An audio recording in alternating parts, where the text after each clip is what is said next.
ഞാൻ കോട്ടപ്പാടം ഗ്രാമപഞ്ചായത്തിന്റെ 17ാം വാർഡിന്റെ മെമ്പറും വികസനകാര്യ സ്റ്റാൻഡിംഗ് ചെയർപേഴ്സണുമായ റഫീന റഷീദ് മുത്തനിലാണ്.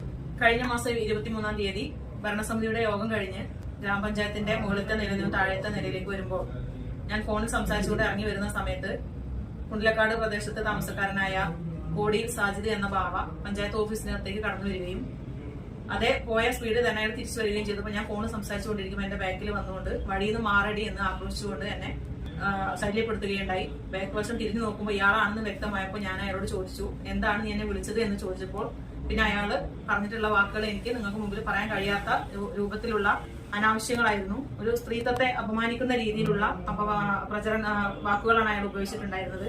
എന്റെ കൂടെ ഉണ്ടായിരുന്ന ഭരണസമിതി അംഗങ്ങളും അതുപോലെ CDS ചെയർപേഴ്സണ് അതുപോലെ അവിടെ ഗ്രാമപഞ്ചായത്തിൽ വന്നിട്ടുള്ള പൊതുജനങ്ങള് ഇവരുടെയൊക്കെ മുമ്പിൽ വെച്ചിട്ട് ഇത്രയും പബ്ലിക്കിന്റെ മുമ്പിൽ വെച്ചിട്ട് എന്നെ അപമാനിക്കുകയും അതുപോലെ എന്നെ തട്ടി നീക്കിയിട്ടാണ് അയാൾ അവിടെ നിന്ന് ഇറങ്ങി പുറത്തേക്ക് പോയത്. ഇതിനെതിരെ കോട്ടപ്പാടം ഗ്രാമപഞ്ചായത്തിന്റെ സെക്രട്ടറിയും ഞാനും രേഖാമൂലം നാട്ടുകാർ CAക്ക് അന്നേ ദിവസം വൈകുന്നേരം 23-ാം തീയതി വൈകുന്നേരം 5 മണിക്ക് തന്നെ നാട്ടുകാർ CAക്ക് പരാതി കൊടുത്തതിന്റെ അടിസ്ഥാനത്തില് ഇന്നലെ രാത്രിയാണ് FIR ഇട്ടതായി കാണിച്ച് എനിക്കൊരു മെസ്സേജ് വന്നിട്ടുള്ളത്. അതിന്റെ മുന്നേ തന്നെ 25-ാം തീയതി ഈ കേസിനെതിരെ ഒരു നടപടിയും കാണാത്തതിന്റെ അടിസ്ഥാനത്തിൽ ഞങ്ങൾ സ്റ്റേഷനുമായി ബന്ധപ്പെടുകയും അവിടെ ചെന്ന് കഴിഞ്ഞപ്പോൾ അതുവരെ ഒരു നടപടിയും എടുത്തിട്ടില്ല എന്നുള്ളത് വ്യക്തമാവുകയും ചെയ്തു. അതിനുശേഷം DYSPക്ക് പരാതി കൊടുക്കുന്നതിന് വേണ്ടി ഞങ്ങൾ അവിടുന്ന് തീരുമാനമെടുത്ത് തിരിച്ചു പോരുന്ന സമയത്ത് പോലീസ് ഉദ്യോഗസ്ഥർ എന്നെ തിരിച്ചു വിളിക്കുകയും വനിതാ പോലീസ് മുഖാന്തരം എന്റെ മൊഴി രേഖപ്പെടുത്തുകയും ചെയ്തു.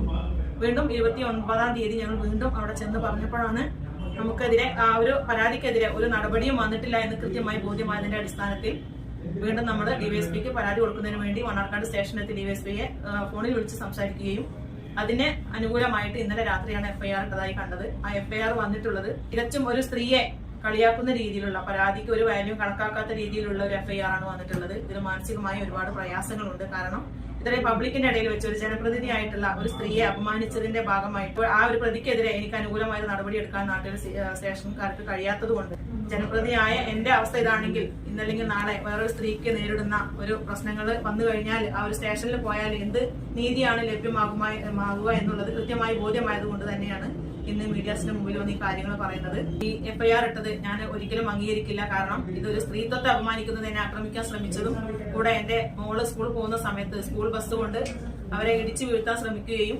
അവിടുന്ന് കുട്ടി അത്ഭുതകരമായി രക്ഷപ്പെടുകയും ചെയ്തിട്ടുള്ളത്. ഇതിനെതിരെ ഞാൻ സ്കൂൾ മാനേജർക്കും അതുപോലെ തന്നെ സ്കൂളിന്റെ HMനും പരാതി കൊടുത്തിട്ടുണ്ടായിരുന്നു. ഇതുവരെയും അതിനെതിരെ ഒരു നടപടി ഉണ്ടായതായി കാണുന്നില്ല. കൂടാതെ ഈ ഒരു പരാതി ഈ ഒരു FIRൽ ഞാൻ സംതൃപ്തയല്ലാത്തത് കൊണ്ട് DYSPക്കും അതുപോലെ വനിതാ കമ്മീഷനും അതുപോലെ DGക്കും പരാതി കൊടുക്കാനുള്ള തീരുമാനത്തിലാണ്. ജില്ലാ കളക്ടർക്കും മുഖ്യമന്ത്രിക്കും പരാതി കൊടുക്കാനുള്ള തീരുമാനത്തിലാണ് ഇന്ന് നിൽക്കുന്നത്. എന്തായാലും ഇതിന്റെ നിയമവശം എനിക്ക് നീതി ലഭ്യമാകുന്നവരെ ഏതറ്റം വരെയും പോകാൻ